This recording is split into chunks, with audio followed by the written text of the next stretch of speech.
PSSI sudah mengumumkan harga tiket laga FIFA Matchday antara Indonesia dan Argentina. Rentangnya mulai dari Rp600.000 sampai Rp4,2 juta. Apa yang bisa dipelajari dari laga melawan juara Piala Dunia ini? Kita akan bahas bersama koordinator Save Our Soccer, Akmal Marhali. Bung Akmal, selamat malam. Selamat malam Friska, salam sepak bola. Selamat sepak bola Bung Akmal. Kalau bicara soal harga tiket Indonesia versus Argentina ini sudah pas kah? Ya, kalau hitung-hitungannya mendatangkan Argentina biayanya 5 juta dolar, artinya 73 miliar rupiah. Sementara kapasitas stadion utama Senayan kita itu sekitar 76 ribu rupiah, ya menjadi sangat wajar kalau kemudian menjual tiket seperti tadi dikatakan oleh Ketua Umum PSSI dirata-ratakan 1 juta rupiah tiket pertandingannya. Nah, karena ini harus menutup biaya yang dikeluarkan untuk mendatangkan Argentina, dan saya pikir ini adalah pertandingan termahal sepanjang sejarah sepak bola Indonesia ya. Ketika ada Ya. tim juara dunia David lawan Goliat, satu juara dunia 3 kali, satu juara SEA Games 3 kali, gitu kan. Peringkatnya juga jauh, peringkat Ya. satu dengan peringkat 149. Nah, yang menjadi persoalan adalah apakah kita bisa memanfaatkan momentum ini ya. Ini yang menjadi pertanyaan besar. Karena apa? Karena sejauh ini beberapa kali kita kehadiran tim-tim besar ke Indonesia, misalnya 2010 Uruguay datang kita kalah 7-1, kemudian 2013 Belanda datang kita kalah 3-0, belum lagi ada AS Roma, Valencia, kemudian Arsenal, Chelsea semua datang ke Indonesia. Kita hanya dapat foto-foto bareng, kemudian kita cuma dapat pujian singkat dari para pelatih tim yang datang yang mengatakan bahwa sepak bola Indonesia potensial. Setelah itu kita nggak dapat apa-apa. Nah, Nah, ini yang harus dibenahi atau direkonstruksi ulang oleh pengurus PSSI saat ini. ini ada Jangan beberapa poin, sampai Bung ya, Akmal. jangan Bisa saya sampai tanya? 90 menit kita nggak dapat apa-apa gitu. Yang Nah, pasti yang harus dilakukan ke depan adalah ini biayanya mahal. Karena itu harus ada kerjasama ke depan yang lebih baik antara AFA dengan PSSI. Nah, Misalnya jadi nggak pertukaran cuma datang, pemain gitu. tapi juga harus ada kerjasama jangka panjang. Bung Akmal, saya mau tanya dua hal dulu soal yang tadi ya. Yang pertama belum selesai soal harga tiket ini. Jadi kalau dari segi harga dengan biaya yang besar, ini bisa diterima oleh pendukung timnas. Dan di sisi kedua, nah untuk realnya apa sih? Kan setiap kita berbicara soal Indonesia versus Argentina harus ada manfaatnya. Nah, realnya itu seperti apa yang harusnya dijadwalkan atau diplankan oleh PSSI soal ini? Ya, beberapa hal yang pernah dilakukan misalnya ada meet and greet, kemudian ada coaching klinik dan sebagainya, itu harusnya bisa menjadi bagian dari paket kedatangan Argentina ke Indonesia ya. Ya. Termasuk di dalamnya misalnya terkait harga tiket yang sebesar ini kan magnetnya Lionel Messi. Kita juga masih ketar-ketir. Lionel Messi benar di dalam daftar AFA itu dibawa untuk hadir dalam Tour Asia 2023. Ya. Tapi pengalaman 2 kali, Lionel Messi itu pada 2013 di Malaysia, 2017 di Singapura, Messi datang tapi tidak main. Kenapa tidak main? Karena dia melihat stadionnya, lapangannya tidak menjamin keselamatan dari cedera. Oh. Nah, ini juga yang harus diambil pelajaran oleh Indonesia. Jangan sampai Messi datang tapi nggak mau main juga seperti yang terjadi di Malaysia dan Singapura Ya. karena kondisi lapangan. Padahal beli tiket Apalagi buat nonton Messi ya kalau nanti Juni banyaknya. betul, karena kalau saya melihat seperti itu, orang melihat Argentina sebenarnya melihat Messi-nya, bukan Argentinanya. Dan kehadiran Messi ini yang ditunggu, sehingga kemudian animonya menjadi besar kalau ada Messi, tapi kemudian akan menjadi kekecewaan kalau seandainya Messi tidak main. Nah, hal-hal yang semacam ini yang harus diantisipasi oleh PSSI. Karena selama ini soal manajemen tiket itu kita paling buruk sejauh ini gitu kan.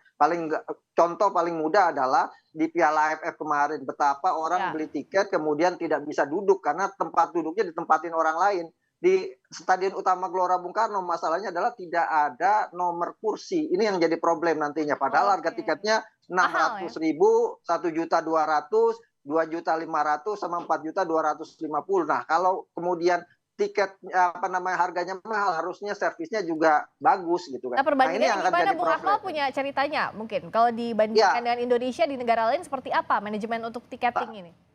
tanggal 4 Juni misalnya kita dapat tiket untuk nonton pertandingan final Piala AFF antara Manchester City melawan Manchester United di Ya. Stadion Wembley ya, di mana misalnya tiket itu sudah jelas disebutkan kita duduk di tribun 3, kemudian row-nya berapa, nomor kursi berapa, itu jelas di tiketnya, sehingga Kayak nonton kemudian konser gitu kita ya? mau Iya, ketika kita mau datang tepat waktu atau kita datang terakhir atau kita datang terlambat, bangku kita tidak akan diduduki oleh orang lain. Nah, ini problem di sepak bola kita di Senayan. Saya mengatakan problem karena saya ngalami sendiri Piala AFF, Mhm. kita datang bangku kita ditempati orang, kita tidak bisa duduk padahal kita beli harga tiket, tiket VIP. Nah, ini kan yang harus diantisipasi oleh panitia pelaksana pertandingan. Yang kedua, jangan sampai juga ada tiket ganda. Ini pernah terjadi ketika Manchester United akan datang ke Indonesia untuk eksebisi. Untungnya ketika itu batal terjadi di eranya Pak Agung Gumelar kalau tidak salah, Mhm. karena ada bom di JW Marriott sehingga Manchester United yang sudah sampai Singapura tidak jadi datang ke Indonesia. Ketika itu tiket dijual dengan double, ada satu bangku dengan dua pembeli. Oh. Nah, ini berbahaya. Nah, ini juga harus diantisipasi oleh panitia pelaksana. Jangan sampai kemudian harga mahal tapi servisnya tidak maksimal, pada akhirnya orang akan marah gitu. Detailnya kan nanti ditunggu pengumuman resminya. Tapi tadi Pak Erik sudah bilang bahwa satu orang itu dibatasi 2 tiket itu salah satunya ya. Itu bisa jadi solusi menurut Bung Akmal? Ya, yang paling mudah solusinya adalah bukan masalah satu orang beli satu tiket, orang siapa aja bisa beli tiket, yang pasti adalah tiketnya sesuai dengan jumlah bangku, itu Ya. yang paling Jangan penting. sampai double Jangan tiket ya udah beli tiket tapi nggak bisa betul. duduk begitu ya? Iya, sudah beli tiket 600.000, 600.000 ini kan kategori umum yang ada di apa namanya di tingkat 2 Stadion Utama Gelora Bung Karno. Nanti tidak bisa duduk kan repot juga gitu kan. Nah, ini yang kemudian harus diantisipasi jangan sampai kemudian harga tiket apalagi nanti ada calo-calo Mmm, yang kemudian orang bisa masuk ke Senayan, "Oke, lu punya duit berapa? Masuk masuk masuk duluan," gitu. Itu yang selama ini terjadi gitu kan. ya itu Jadi biasa banget dijual kalau bukan lihat lewat calo dari tiket. mulai konser sampai nonton bola, habisnya sama calo itu yang jadi kendala di Indonesia ya mau nggak mau ya. Iya, karena Jadi setiap ada kenyataan pahit. masalah kita selalu ada kesempatan dapat uangnya, di situ problem hebatnya orang Indonesia gitu kan. Nah, kalau gitu secara manajemen itu bagaimana? Apakah Indonesia mampu di pertandingan Indonesia dan Argentina ini kalau menurut Bung Akmal?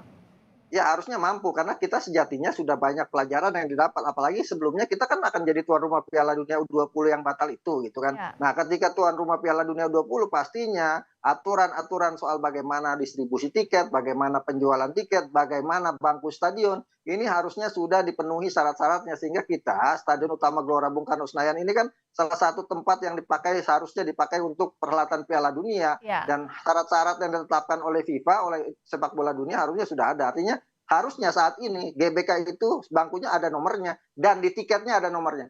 Yang saya Ah. lihat adalah sebenarnya di GBK itu ada nomor bangkunya, tapi di tiketnya tidak ada nomor. Itu yang terjadi di Piala AFF. Ya problemnya Sehingga itu ya, bangkunya ada nomornya tapi tiketnya nggak ada, jadinya nggak match ya. iya. Mmm, Nah, itu yang harus dilakukan oleh PSSI bahwa tiket yang kita beli sudah ada nomor bangkunya sehingga kemudian tidak ada ribut-ribut di dalam stadion. Yang saya khawatir kita kan kalau udah ribut-ribut orang kita itu barbar, iya. merusak seluruh fasilitas. Apalagi harganya Bahkan mahal lagi tiketnya kan ya. betul betul Mmm, betul. Nah, ini yang kemudian harus menjadi apa ya, menjadi perhatian kita bersama-sama mmm. bahwa Argentina melawan Indonesia bukan cuma sekedar bisnis sepak bola, tapi juga memberikan banyak manfaat buat sepak bola Indonesia. Ya, secara tiket pasti maulah, supporter untuk mengeluarkan, angka segitu tapi ya asal bagus manajemennya, itu satu catatannya. Yang kedua, bagaimana juga agar persiapan nanti melawan Argentina secara peringkat jauh. Terus di depan mata ada Messi, ada Di Maria dan kawan-kawan. Berkali-kali Ketum PSSI juga sudah mengingatkan pentingnya mental pemain. Bung Akmal lihatnya seperti apa?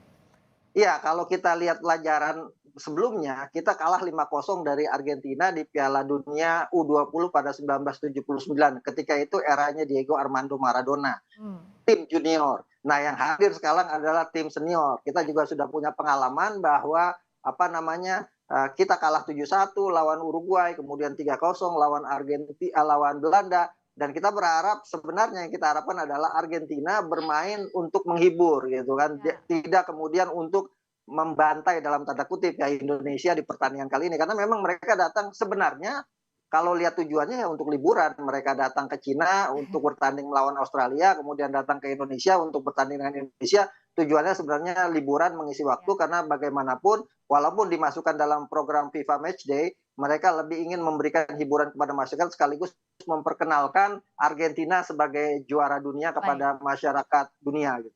Ya, hiburan kelas dunia, termasuk juga hasilnya semoga bisa melatih mental timnas Indonesia untuk berlaga di laga-laga lainnya. Terima kasih Bung Akmal Marhali, koordinator Save Our Soccer telah bergabung di Sapa Indonesia Malam.